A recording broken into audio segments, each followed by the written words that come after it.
இது என்ன சொல்லுங்க. பார்க்கையில் அப்பத்தா சேனல் பார்க்கையில் சப்ஸ்கிரைப் பண்ணிவிட்டு பாருங்கள். அன்புடன் அப்பத்தாவும் கண்ணம்மையை பத்தாவும் நீங்கள் பார்க்கையில் சப்ஸ்கிரைப் பண்ணிட்டு பார்த்தீங்கன்னா அப்பத்தான் அனுப்புகிற வீடியோக்கள் தொடர்ந்து வரும். தோது இருக்கையில் நீங்கள் பார்க்கலாம். சப்ஸ்கிரைப்னு தெரியும், பிளாக் கலர்லையோ ஒயிட் கலர்லையோ அதை டச் பண்ணிட்டீங்கன்னா அப்பத்தான் அனுப்புகிற வீடியோக்கள் தொடர்ந்து வரும். இப்போ என்ன சொல்லுங்கள், இது வந்து நம்ம மாத்தூர் ஐநூற்றீஸ்வரர் கோயில், பிரம்மாண்ட கோயில். அந்த கோவிலில் நம்ம இருக்கோம். ஏன்னா நாளைக்கு இந்நேரத்துக்கெல்லாம் முதல் தடவையாக என்ன தெப்பம், திருக்கஷ்டியூர் தெப்பம் பார்த்துருக்கோம், ஸ்ரீரங்கத்தில் தெப்பம் பார்த்துருக்கோம், திருச்சியில் பிள்ளையார் கோயில் மலை உச்சி மலை கோட்டை பிள்ளையார் கோயிலில் தெப்பம் பார்த்துருக்கோம். குளம் இருக்கும் இடமெல்லாம் ஆண்டாண்டு காலமாக தெப்பம் வந்து நடந்துட்டுருக்கு. பாருங்கள், இந்த தெப்ப திருவிழாவுக்கு அழகாக பூப்பல்லக்கு எவ்வளோ அற்புதமாக ரெடி பண்ணுறாங்கல்ல, எவ்வளோ பாருங்கள் கலர் கலராக ரொம்ப பிரம்மாண்டமாக இருக்குல்ல. இந்த ஐநூற்றீஸ்வரர் கோயில் கிட்டத்தட்ட ஒரு 500 ஆண்டுகளுக்கு முன்னாடி 3 தலைமுறை 4 தலைமுறையாக இது அரசர்களால் கட்டப்பட்ட கோவில்.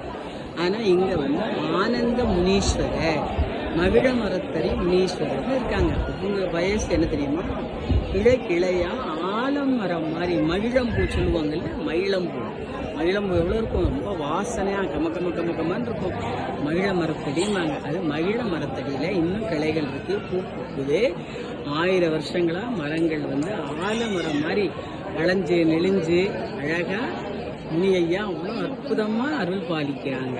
அவங்களுக்கு பேர் என்ன, மகிழ மரத்தடி முனியையா. அப்புறம் வந்து ஆனந்த முனீஸ்வரர். எல்லா சமுதாயத்தினரும் தேடி வந்து குலதெய்வம்னு சொல்லி மகிழ மரத்தடி முனியையாவை கும்பிட்டு வராங்க. இந்த கோயில் கட்டப்படுறதுக்கு முன்னாடியே இருந்தவங்க தான் மகிழ மரத்தடி முனியையா, ஆனந்த முனீஸ்வரர். அப்புறம் நகரத்தார் எந்த 9 கோவிலில் பிரம்மாண்டமான கோவில் இது. மாத்தூரில் கருப்பூர், மாத்தூர் மணலூர், மாத்தூர் அரும்பாக்கூர், பல பிரிவுகளை கொண்ட பிரம்மாண்டமான கோவில். நகரத்தார் முதல்ல எங்கே இருந்தாங்க, காஞ்சிபுரத்தில் இருந்தாங்க. காஞ்சிபுரத்தில் இருந்து காவிரி பூம்பட்டினம் வந்தாங்க. காவிரி பூம்பட்டினம் கடலால் வந்து அழிஞ்சு போயிடுச்சு. அப்போது கடலால் அழிஞ்சு போனப்போ ஆண்கள்லாம் என்ன பண்ணிட்டாங்க, கிட்டத்தட்ட நிறைய பேர் கடலில் உள்வாங்கி இப்போ சுனாமி வந்த மாதிரி போயிட்டாங்க. பெண்கள் இருந்தவங்க கொஞ்சம் பேரும் அப்போல்லாம் உடன்கட்டை ஏறுது, பெண்களும் என்ன பண்ணுறாங்க, தீயில போயிடுறாங்க. அப்போ ஒரு 4-5 ஆண்கள் தான் இருக்காங்க. என்ன பண்ணுறதுன்னு தெரியலை. நம்ம நகரத்தார் குலத்தை பெருக்கியும் ஆகணும், குலம் அழிஞ்சிடக்கூடாதுன்னு அவங்க யோசனை பண்ணி நமக்கு தோதான திருநெல்வேலிக்காரங்களும் நம்மளை மாதிரியே ஆட்சின்னு சொல்லுவாங்க. நம்மளை மாதிரி சைவ பிள்ளைமாராக இருப்பாங்க.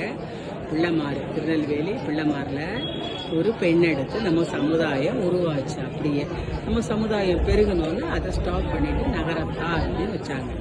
அந்த 9 கோயில்லையே நகரத்தார் வாழவே மாட்டாங்க. பிள்ளையார்பட்டியிலையும் சரி, இழுப்பக்குடியிலையும் சரி, இரணி கோவிலையும் சரி, வேலங்குடியிலையும் சரி, எங்கேயுமே வந்து நகரத்தார் வாழ மாட்டாங்க. மற்ற ஆளுங்க தான் வீடு கட்டிட்டு ரொம்ப ஐஸ்வர்யமாக இருக்காங்க. இது வந்து சாமி கொடுக்குறவங்களுக்கு அந்த காலத்தில் சோறு கொடுத்துருக்காங்க.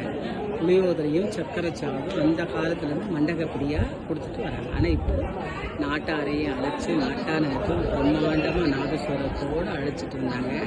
நாட்டாரை அற்புதமாக நாட்டாரை அழைச்சிட்டு வந்து மேலதாளத்தோட அவங்களுக்கு அப்படி இன்வைட் பண்ணாங்க. கிட்டத்தட்ட 15 நாள் மாத்தூரில் 15 நாள் அற்புதமான என்ன சாப்பாடு எல்லாம் இலப்பு அப்படி வரும்.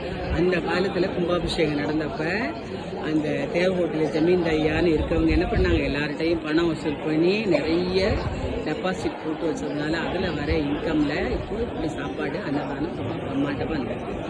இது இப்போ குளத்துல தண்ணி நிறைய இருக்கிறதுனால சரி இந்த தடவை ஒருத்தர் ஸ்பான்சர் பண்ணியிருக்காங்க, நாங்கள் தெப்பம் விடுறோம் அப்படின்னு சொல்லி. இனிமேல் வருஷம் தெப்பம் ஊர்வலம். இப்போ 10 நாள் இன்னையோட விழா முடிய வேண்டியது 14வது நாள். 15வது நாளும் தெப்பம் நடக்குது. தெப்பத்துக்கு பாருங்கள் என்ன அழகாக இப்பவே இவ்வளோ அழகாக பிரம்மாண்டமாக இருக்காங்க. நாளைக்கு 7:30 வரைக்கும் கிரகணத்துக்கு அப்புறம் 8 மணிக்கு மேலே தெப்பம் அற்புதமாக. தெப்பத்துக்கெல்லாம் ரெடி பண்ணியாச்சு. என்ன பண்ணாங்க, ட்ரம் இருக்குல்ல, பெரிய பெரிய தண்ணி ட்ரம், அதையெல்லாம் நல்லா ரவுண்டாக அழகாக சுத்தம் பண்ணி அது மேலே நிறைய மூங்கிலாம் அடித்து தண்ணியில் வந்து வெயிட்டானது போட்டால் தண்ணி மூழ்கிடும். அதனால் வெயிட் கம்மியாக அதை மிதக்க விடுவாங்க. அதில் சுவாமியை வச்சு சுவாமி சுற்றி வரும். தெப்ப குளத்தை சுற்றி சுவாமி ரொம்ப பிரம்மாண்டமாக அவ்வளோ அழகாக திருக்கஷ்டியூர் தெப்பம் மாதிரி இனிமேல் மாத்தூர் தெப்பமும் 9 கோயிலில் முதல் முறையாக நம்ம மாத்தூரில் தான் தெப்ப திருவிழா, பிரம்மாண்டமான ஒரு தெப்ப திருவிழா. ஐநூத்தீஸ்வரர் அது ஒன்று சொல்கிறேன். இந்த மண்டபம் வந்து கிட்டத்தட்ட 300-400 வருஷங்களுக்கு முன்னாடியே இவ்வளோ ஸ்ட்ராங்காக அவ்வளோ நல்லா கட்டியிருக்காங்க மாத்தூர் மண்டபம். அதில் வந்து நீங்கள் எப்போ வந்தாலும் மாத்தூர் அன்னீஸ்வரரையும் கும்பிட்டு, பெரியநாயையும் கும்பிட்டு, முன்னாடி இருக்காங்க அழகிய நாச்சியார் அவங்களையும் கும்பிட்டு, ஆனந்த முனி ஐயாவும் கும்பிட்டு, மகிழமரத்தடி முனியாவும் கும்பிட்டு நீங்கள் விடுதியில் போய் கொஞ்சம் கடைசி வரைக்கும் பார்த்துட்டு, விடுதியில் முன்னாடி பெரிய பெரிய தூண்கள் இருக்கும். அந்த தூணில் சாஞ்சு உட்கார்ந்தீங்கன்னா முன்னோர்களுடைய ஆத்மா உங்களை அப்படியே ஆசீர்வதிக்கும். நீங்கள் நிறைவோடு ரொம்ப நல்லா இருப்பீங்க. மனசு வந்து சலனமாக இல்லாமல் அமைதியாக ஒரு ஆனந்தமாக எந்த தேவைகளையும் நம்ம எதிர்பார்க்காம அந்த மண்டபம் வந்து அவ்வளோ சக்தி வாய்ந்த ஒரு மண்டபம். இது ஐநூத்தீஸ்வரர், ஈஸ்வரனுக்கு எவ்வளவோ பேர் இருக்குது. ஐநூத்தீஸ்வரர் நம்ம ஏன் சொல்கிறோம்? ஐநூத்தீஸ்வரரை அந்த காலத்தில் சிவனை யார் வேண்டி வரம் கேட்டாலும் சிவன் உடனே கொடுத்துருவார். ஆனால் அதை அழிவுக்கு பயன்படுத்தினா அவங்கள என்ன பண்ணுவார்?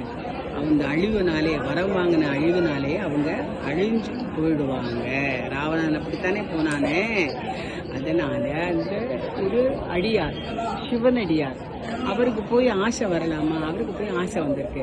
இந்த 10 மாற்ற நம்ம வந்து 500 மாற்றா மாற்றலாம் அப்படின்னு சொல்லி தவம் இருந்து வரத்தை கேட்டு வாங்கிடுறாரு.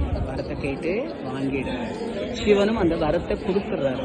அவருக்கு நிறைய பச்சிலை எல்லாம் யூஸ் பண்ணி அந்த அந்த 10 மாத தங்கத்தை 500 மாற்றா மாற்ற பயங்கரமாக அவ்வளோ நல்லா பண்ணிட்டு இருக்காரு. ஆக போகிற சமயத்தில் வானோலகத்திலேருந்து பூலோகத்திலேருந்து எல்லாரும் வந்து 10 மாதமே தாங்காது, 10 மாத தங்கமே 500 மாற்றா மாற்றினா உலகம் தாங்காது. அதனால நீங்கள் எப்படியாவது அந்த வரத்தை திரும்பி நீங்கள் இது பண்ணிடணும்னு கொடுத்த வரத்தை சிவன் வாங்க மாட்டார். அப்போ வந்து யாராக இருந்தாலும் இப்போ நம்ம இதில் பார்க்குறோம், காசி அன்னபூரணி பாக்கி பிச்சாங்கிறது சிவனே வந்து பிச்சை கேட்குறாரு. அதே மாதிரி இவர் வந்து பாக்கி பிச்சாந்தியாக வந்து இந்த அடியார்கிட்ட பிச்சை கேட்குறாரு. அது பிச்சை இடுறதுக்காக அந்த அடியாருக்கு போகிறாரு, வெளியே போகிறாரு. பாருங்க, பிச்சை கொடுக்குறாரா தெரியுதா? கொடுக்கையில் என்ன ஆகிடுது? அதை வந்து அற்புதமாக அந்த பொருள்களெல்லாம் அவர் அந்த பச்சிலை பொருளெல்லாம் அடிச்சிடுறாரு, தீயாக்கிடுறாரு, எரிச்சிடுறாரு. அப்போ அந்த அடியார் அப்போ தான் வந்து சிவன்கிட்ட சரணாகதி அடைகிறார். நான் தப்பு பண்ணிட்டேன், என்னை மன்னிச்சிருங்க, எனக்கு முக்தி கொடுங்க. அப்போவே அவருக்கு என்ன கொடுத்தாரு? சிவன் ஆட்கொண்டார். அதனால் ஐநூத்தீஸ்வரர் 10 மாத தங்கத்தை 500 மாற்றினா ஐநூத்தீஸ்வரர். அழகிய நாச்சியார் தான் அவங்களுடைய முதல் மனைவி. அவங்க சொத்து தகராறுல இடத்தகராறுல கோச்சிக்கிட்டு சாமி முன்னாடி எல்லை காவலம்மா நிற்கிறாங்க. பெரிய நாயகி ரொம்ப பொறுமையானவங்க, அதனால அவங்க கூடவே இருக்காங்க.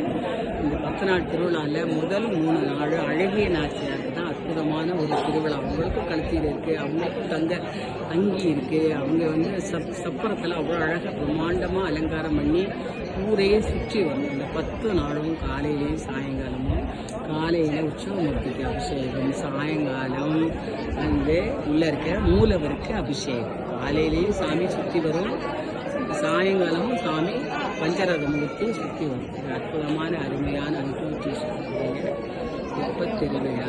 கொஞ்சம் நேரத்தில் தீபம் காமிக்க போகிறாங்க. ரொம்ப அருமையாக இருக்குல்ல, அற்புதமாக இருக்குல்ல, ரொம்ப அருமையாக இருக்குல்ல, அருமையாக இருக்குது. அற்புதமான ஒரு ரொம்ப நல்லா இருக்குல்ல, ரொம்ப நல்லா இருக்கு.